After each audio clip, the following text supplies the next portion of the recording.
न तू देह नहीं देह तेरी, करता है तू भोगता नहीं। चैतन्य तू निरपेक्ष साक्षी, नित्य विचरे हर कहीं। तुम निर्विकारी निर्विकल्पी, बोध रूपी अतिमहे। राग द्वेष विकार मन के, न आत्मा किंचित गहे। नमस्कार, भारतवाणी से मैं कविता स्वागत करती हूँ आप सबका। अष्टावक्र महागीता पर आधारित मेरी इस श्रृंखला की 30वीं कड़ी में 15वां प्रकरण है और इस प्रकरण से हम पढ़ चुके हैं अब तक 5 श्लोक। महर्षि जानते हैं कि शिष्य का केवल जिज्ञासु होना पर्याप्त नहीं है। उसके हृदय पर यदि असत बुद्धि का आवरण पड़ा हो तो उसकी जिज्ञासा भी भ्रमित हो आजीवन भटकाती रहती है उसे। गुरु के वाक्यों पर भी संदेह होता है उसे, क्योंकि सांसारिक माया उसको सत्य को सत्य मानने समझने परखने से रोकती रहती है। कठिन प्रतीत होता है यह इम्तिहान उसे, इसलिए बचता रहता है इस परीक्षा से। यद्यपि इस मार्ग से सरल और सहज देखा जाए तो कुछ नहीं है, कुछ करना ही नहीं है। दूसरी ओर महर्षि ये भी जानते हैं कि जनक ऐसे नहीं हैं, किंतु फिर भी बारंबार अपनी बात को दोहराने का उनका उद्देश्य मात्र अपने इस प्रिय जिज्ञासु शिष्य की स्थिति को मजबूत करना है। भीड़ से बाहर निकालकर अपने इस जिज्ञासु शिष्य को एक अद्वैत अनुभव कराना है। एक ऐसे एकाकीपन की बात समझाना चाहते हैं वो उसे, जिसके बाद वो आत्मवेत्ता पार कर जाएगा हर शोक हर बाधा। तरति शोकम आत्मवित्, केवल आत्मवेत्ता ही शोक के पार जाता है, अन्य कोई नहीं। सर्वभूतेषु चात्मानं सर्वभूतानि चात्मनि, विज्ञाय निरहंकारो निर्ममस्त्वं सुखी भव। सब प्राणियों में आत्मा और सब प्राणियों को आत्मा में जान तज ममता अहम, सर्वत्र है ब्रह्मात्मा। समस्त प्राणियों को स्वयं में और स्वयं को सभी प्राणियों में स्थित जानकर अहंकार और आसक्ति से रहित होकर तुम सुखी हो जाओ। Know that all beings exist in you and you exist in all beings. So leave your ego and attachment and stay blissfully forever. Ashtavakra जी बार बार समझाते हुए कहते हैं अपने शिष्य जनक से कि सब प्राणियों में आत्मा को और आत्मा में सभी प्राणियों को अनुभव करता हुआ जानकर अहंकार से उन्मुख होता हुआ सभी प्रकार की ममता अर्थात मेरे तेरेपन से ऊपर उठता हुआ तू सुखी हो जा। ब्रह्मा से लेकर चींटी पर्यंत संपूर्ण भूतों में कारण रूप एक ही आत्मा है। इति विज्ञाय सुखी भव, सीधा साधा उपदेश है। कहते हैं कि ये जानकर तू सुखी हो जा। अब क्या जानकर? यानी अद्वैत, कोई दूसरा नहीं। सर्वम खलविदम ब्रह्म, ब्रह्म रूप है समस्त जड़ चेतन सृष्टि और तू भी ब्रह्म ही है। अब इस पर विचार करने के बाद निष्कर्ष रूप जो अनुभूति हुई वो ये है कि सब में मैं हूँ और सब मुझ में है। आत्मा शब्द का अर्थ यहाँ स्वयं से है। स्वयं को संसार में और स्वयं में संसार का अनुभव करता हुआ सुखी हो जा। यही है अद्वैत ज्ञान। मैं और मेरा इन दो शब्दों द्वारा अहंकार और ममता की अभिव्यक्ति होती है। ये दोनों शब्द द्वैत परक हैं। इन शब्दों का व्यवहार बताता है कि दो हैं। जब दो हैं ही नहीं तो मेरा शब्द सहज रूप से निरस्त हो जाता है। मेरा के सामने खड़े होने वाले मैं और विशुद्ध में अंतर है। पहला मैं तुलनात्मक है। तुलना में सदैव संघर्ष होता है। संघर्ष में सुख शांति का कोई सवाल नहीं, जबकि निरपेक्ष मैं विशुद्ध हूँ, वहाँ शांति ही शांति है, वहाँ कोई तुलना नहीं। अहम ब्रह्मास्मि। तुलना के लिए कोई दूसरा तो चाहिए। मेरा अर्थात जो मैं का बने, उसके लिए भी किसी अन्य की आवश्यकता है क्या? विशुद्ध निरपेक्ष की अनुभूति के बाद जो सत्य, ज्ञान और अनंत मात्र रह जाता है। तो महर्षि कहते हैं कि उस मैं और उस मेरा से परे जो मैं है, सर्वात्म रूप, उसका अनुभव कर और सुखी हो जा। कर लेगा तो इस प्रकार अपने सारे दुखों का अंत।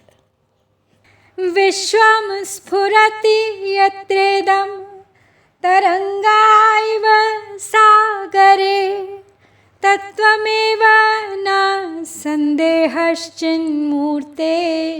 विज्वरो भव। स्फुरित अंतस में तेरे जगत होता लहर सा, पर आत्मा चैतन्य तू तो सदा रहता एक सा। इस विश्व की उत्पत्ति तुमसे उसी प्रकार होती है जैसे कि समुद्र से लहरों की, इसमें संदेह नहीं है। तुम चैतन्य स्वरूप हो, अतः चिंता रहित हो जाओ। Undoubtedly, this world is created from you, just like waves from the sea. You are the consciousness. So leave all worries and be happy forever. कहते हैं कि संपूर्ण विश्व जिसमें स्फुरित होता है जैसे सागर में तरंगे, वो तुम ही हो। इस बात में कोई संदेह नहीं है। तुम्हारे ही भीतर से सारा विश्व स्फुरित होकर निकल रहा है, उत्पन्न हो रहा है। तुम चेतन मात्र हो, इसलिए सभी प्रकार के संताप, तापों और रोगों से मुक्त हो जाओ। परोक्ष ज्ञान में संशय की संभावना सदैव रहती है। संशय की संभावना अपरोक्षानुभूति में भी रहती है। तभी तो दृढ़ अपरोक्ष अनुभूति की बात शास्त्र किया करते हैं। इसीलिए महर्षि ने इस सूत्र में न संदेह इस बात का प्रयोग किया है। न संदेहश्चिन्मूर्ते विज्वरो भव। तत्व ज्ञान है वह, इसमें किसी प्रकार का संदेह नहीं करना चाहिए। पिछले सूत्र में सर्वभूतों को सत्य रूप माना है, इस सूत्र में शिष्य को जगत का अधिष्ठान रूप मानने की बात कही है। जो दृष्टांत इस सूत्र में महर्षि ने दिया है उसका संकेत जगत के मिथ्या भाव से है। सब जगत मिथ्या है, तो इसके बनने बिगड़ने से कैसा संताप। संतापों से मुक्त हो जा, स्वस्थ हो जा। श्रद्धत्स्व तात श्रद्धत्स्व नात्र मोहं कुरुष्व भोः ज्ञान स्वरूपो भगवान् आत्मा त्वम प्रकृतेः परः। हे तात तुम श्रद्धा करो, नहीं मोह से कोई तरे। तू आत्मा परमात्मामय,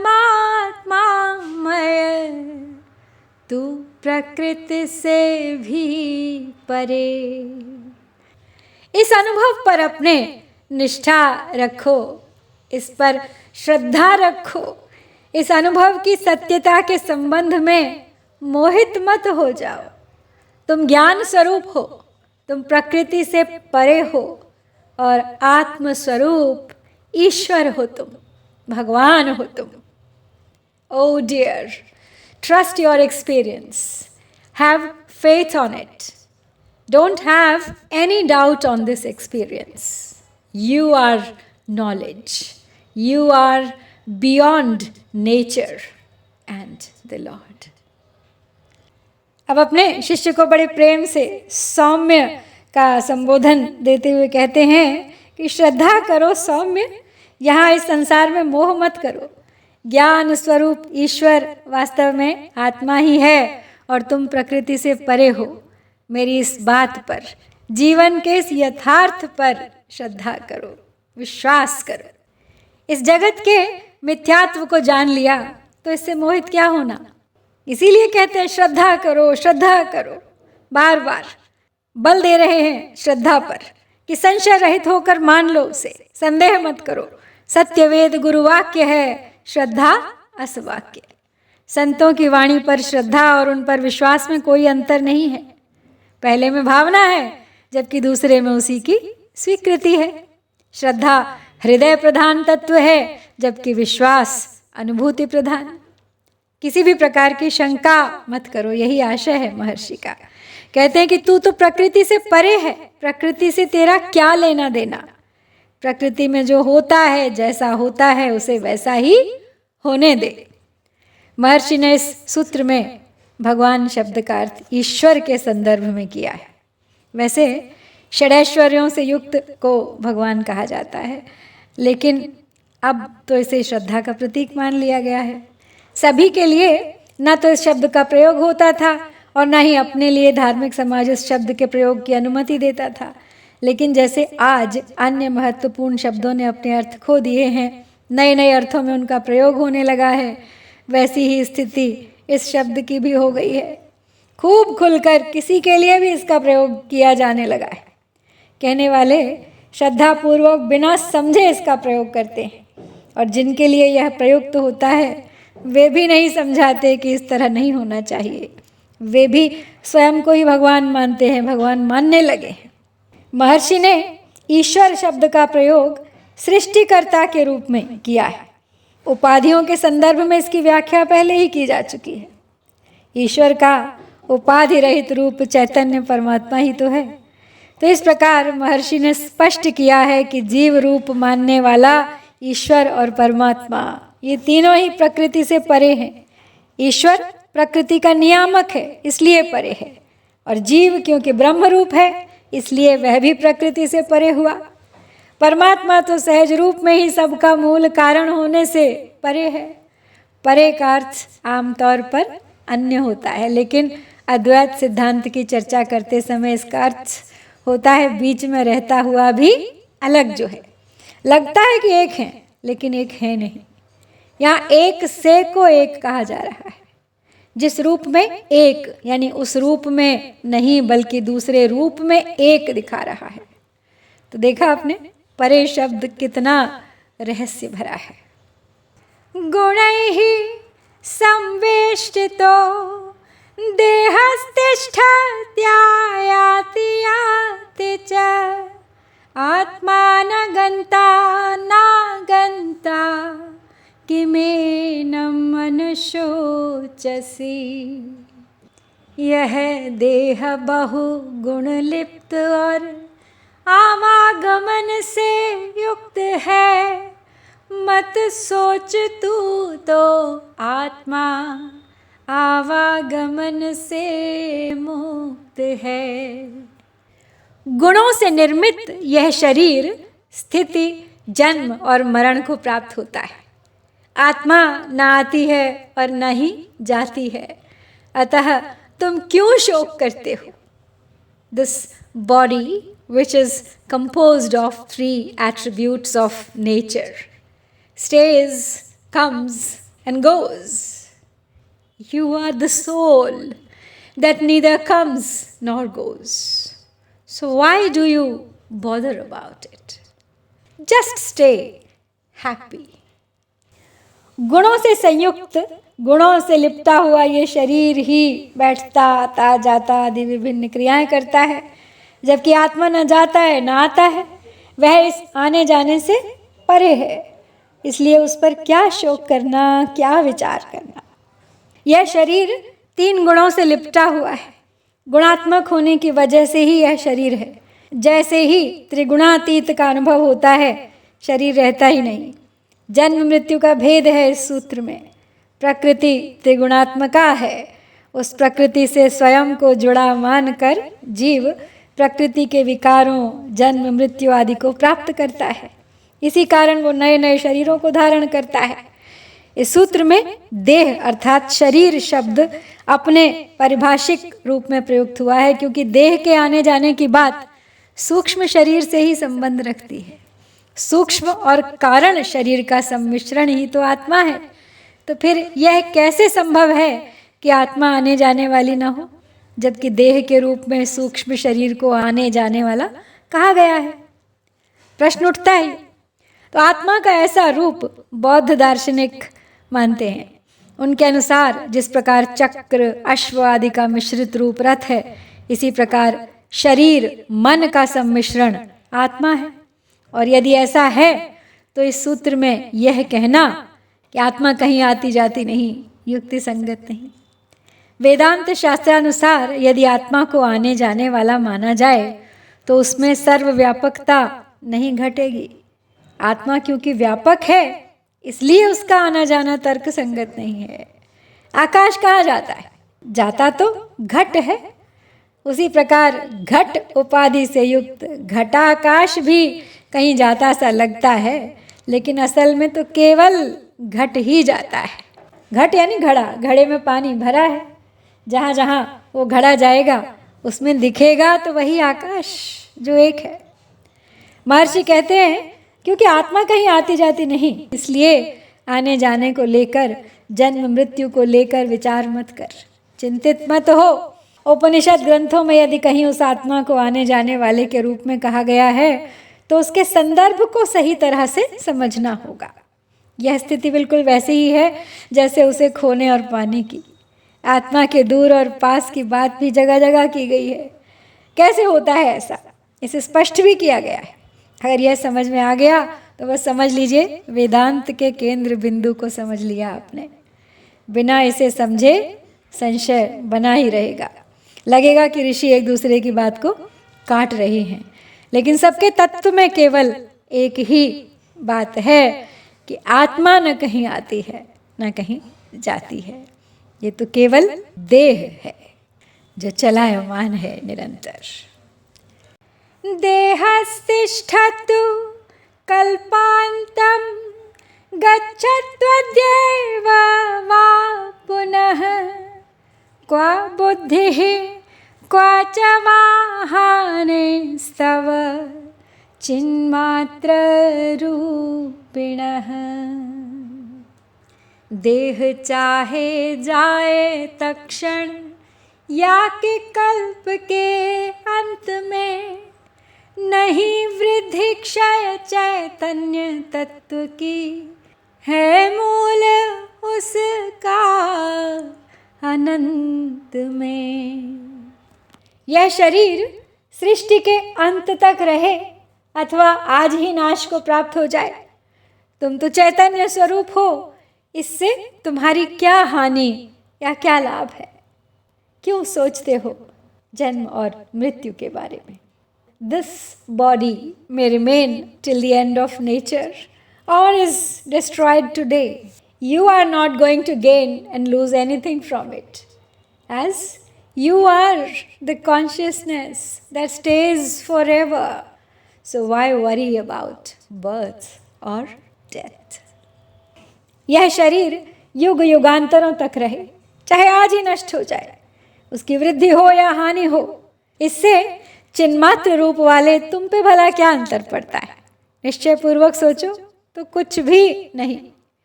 देह के आने जाने से तुझे कोई फर्क नहीं पड़ता, क्योंकि तू तो शरीर है ही नहीं। महर्षि देह की अवधि को लेकर पहले सूत्र में कही गई बात को अब यहाँ पे और भी अधिक स्पष्ट कर रहे हैं। कहते हैं कि इसका तो नाश होना निश्चित ही है। मृत्यु के रूप में इसका नाश स्पष्ट दिखाई देता है, जबकि यह प्रत्येक पल परिवर्तित हो रहा है। तू चैतन्य है जबकि शरीर जड़ है, और जड़ में होने वाली लाभ हानि से तुझे भला क्या फर्क पड़ना चाहिए? इससे न तेरा लाभ होता है न ही तेरी कोई हानि होती है, तो फिर भला कैसा शोक, कैसी चिंता, किसकी चिंता। अष्टावक्र जी कहते हैं कि हे जनक, दृष्टा द्रव्य से पृथक होता है, यह नियम है। देह द्रव्य है और तुम दृष्टा हो। देह के साथ तुम्हारा कोई संबंध नहीं और देह के स्थिर रहने से भी तुम्हारी कोई स्थिति नहीं है। देह की वृद्धि से तुम्हारी कोई वृद्धि नहीं है, क्योंकि तुम देह से परे हो। देह मिथ्या है, तुम सत्य हो। तुम ही हो जो देह की सत्ता को भी स्फूर्ति प्रदान करते हो। देह के भी तुम साक्षी हो। ऐसा निश्चय करके तुम जीवन मुक्त हो जाओ, जीवन मुक्त होकर विचरो। आज इसी विचार के साथ यहाँ पर हम समाप्त करते हैं श्री अष्टावक्र महागीता के 10 श्लोक। शीघ्र लौटूंगी अगली बार अगले 5 श्लोक लेकर। प्रतीक्षा कीजिएगा, बने रहिए इस आत्म तत्व की यात्रा में मेरे साथ अंत तक। हरिओम तत्सत। जय भारत।